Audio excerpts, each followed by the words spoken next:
इस वीडियो में हम डबल कॉलम कैश बुक के सवाल को कैसे हल करना है वो देखेंगे। हम लोग साथ साथ एंट्रीज पढ़ते हैं और साथ साथ क्वेश्चन को सोल्व करते हैं।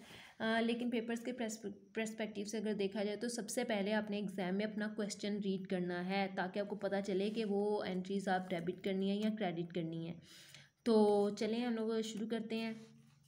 तो सबसे पहले उन्होंने हमें क्या दिया है कि कैश इन हैंड, कि हमारे पास कैश कितना है 1,00,000 रुपया। कैश इन बैंक, बैंक में कितना है, बैंक में 14,00,000 रुपया। तो चले हम लोग ये दोनों चीज़ें डेबिट साइड पे आएंगी क्योंकि ये दोनों ही डेबिट हैं, क्योंकि ये कैश और बैंक कॉलम है, क्योंकि हमारे पास दोनों साइड पे हैं, कैश कॉलम भी है और बैंक कॉलम भी है। चलिए देख लेते हैं ये एंट्री कैसे होगी। तो हमने फॉर्मेट पहले मैंने आपको शेयर किया है कि फॉर्मेट कैसे बनाते हैं।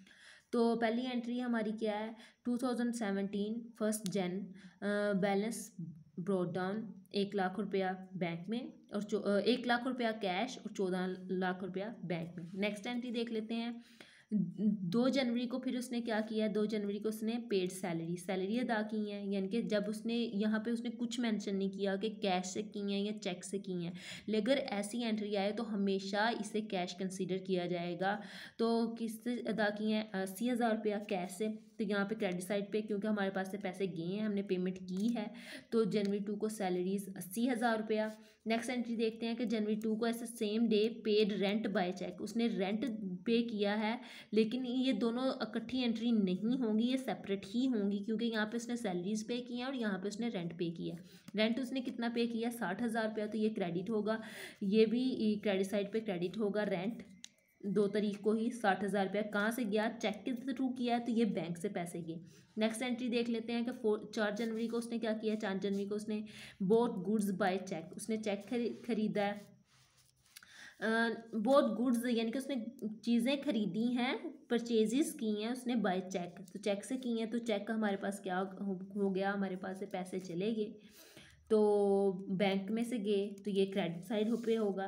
परचेजेस 8,60,000 की। तो नेक्स्ट एंट्री देख लेते हैं। नेक्स्ट एंट्री हमारे पास क्या है, सोल्ड गुड्स फॉर कैश, उसने चीज़ें बेची हैं, यानी कि कैश चीज़ें बेची हैं, कैश उसके पास आया है, गुड्स गई हैं तो कैश आया, तो ये डेबिट होगा। तो यहाँ पे हम लोग देख लेते हैं सेल्स अकाउंट 2, यानी कि 1,50,000 का कैश हमारे के पास आ गया। नेक्स्ट एंट्री देख लेते हैं कि उसने क्या किया, बोट मशीनरी बाय चेक, यानी कि 6 तारीख को उसने मशीनरी जो है वो बाय चेक से उसने खरीदी है, तो मशीनरी आ जाएगा और बैंक में से पैसे कम हो गए 2,50,000। फिर डिपॉजिट इनटू बैंक, ये एंट्री बहुत ज़रूरी है, डिपॉजिट इनटू बैंक, ये कॉन्ट्रा एंट्री है, इसकी एंट्री दोनों साइड पे होगी। डिपॉजिट इनटू बैंक को पहले समझें। हमारे पास थे पैसे 1,40,000 रुपया, हमारे पास जो पैसे थे हमने वो बैंक में जमा करा दिए, तो क्या हमारे पास कम हो गए, पैसे हमारे पास कम हो गए ना, तो बैंक का बैलेंस हमारा इंक्रीज़ हो गया। कैश अकाउंट हमारा डिक्रीज़ हो गया, बैंक अकाउंट हमारा इंक्रीज़ हो गया। तो कैश अकाउंट हम डिक्रीज़ करेंगे, तो देखिए यहाँ पे हम लोगों ने क्या, इसकी एंट्री अगर जनरल एंट्री करते तो क्या करते हम लोग, bank account to cash account. तो जब हम लोग बैलेंस शीट, जब हम लोग लेजर बनाते हैं तो उसमें रिवर्स एंट्री करते हैं, तो वही रिवर्स यहाँ पे भी इस्तेमाल होगा कि यहाँ पे बैंक अकाउंट, बैंक में पैसे जमा करवाने के लिए कितने पैसे गए, 1,40,000। तो कैश अकाउंट यानी कि कैश के ज़रिए बैंक में पैसे आए, कैश हमने बैंक में जमा करवाया 1,40,000। तो ये एंट्री कॉन्ट्रा एंट्री है, ये एंट्री बहुत इंपॉर्टेंट है, इसको मैंने आपको पिछली वीडियो में भी बताया था। नेक्स्ट एंट्री देख लेते हैं, withdraw cash from business for personal use, यानी कि बिजनेस पर्सनल यूज़ के लिए जब निकालते हैं तो ये पर्सनल यूज़, ये तो इसमें बिजनेस का कोई लेन देन है ही नहीं, जहाँ पे पर्सनल यूज़ आ जाता है, क्योंकि हम लोग अगर बिजनेस के लिए निकालते तो ये कॉन्ट्रा एंट्री होती, लेकिन हमने बिजनेस के लिए नहीं, हमने पर्सनल यूज़ के लिए कितने पैसे निकाले, 80,000, तो ये हमारे 80,000 कम हो गए बैंक से डायरेक्ट। तो यहाँ पे देखें मशीनरी 2,50,000 कम हो गई। नेक्स्ट एंट्री देख लेते हैं, कैश सेल्स की हैं हमने कैश से की हैं 1,80,000, तो कैश सेल्स 7 तारीख को की हैं, तो ये हो गया यहाँ पे।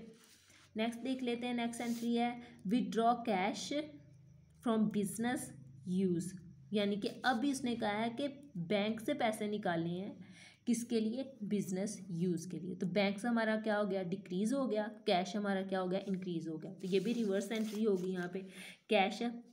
कैश कितना गया? 90,000 यानी कि बैंक से पैसे कितने गए? 90,000। ओ सॉरी, यहाँ पे गलत हो गया। बैंक यहाँ पे आएगा, थोड़ी सी मिस्टेक कर दी मैंने।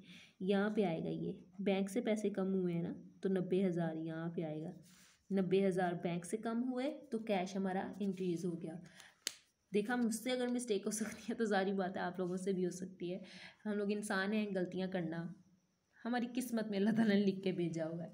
खैर 90 ये भी काउंटर एंट्री है, तो देखें इसे रिवर्स हो गया। मुझसे कैश गलती से चीज़ हो गया, जबकि कैश नहीं करना था, ये करना था। अब हमने क्या किया, अगली एंट्री देखते हैं। अगला हमें क्या उसने डिमांड किया, सेम डेट को, ये 7 तारीख को ही सारी हुई है।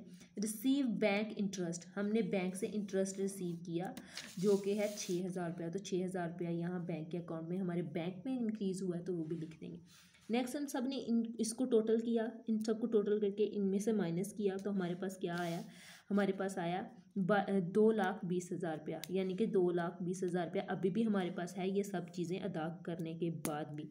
अगर हम लोगों ने इसको सबको इनका सम किया और इनमें से माइनस किया तो हमारे पास 2,86,000 रुपया बच गया। ये हमारे पास बैलेंस कैरी डाउन अभी है। टोटल हम लोगों ने कितना किया, टोटल देख लेते हैं। तो टोटल हमारे पास था 2,52,800 और यहाँ पे था 15,46,000। तो दोनों साइड पे हम लोग देख लेते हैं एंट्रीज, दोनों साइड पे सिमिलर्स हैं।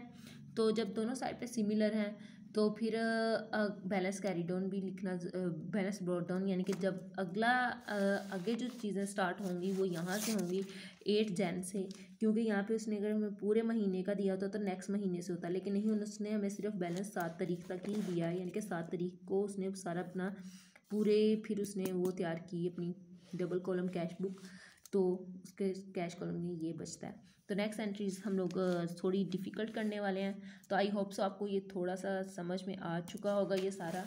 अगर नहीं समझ में आया तो आप वीडियो को दोबारा देख सकते हैं। तो thanks for watching and stay tune and keep watching.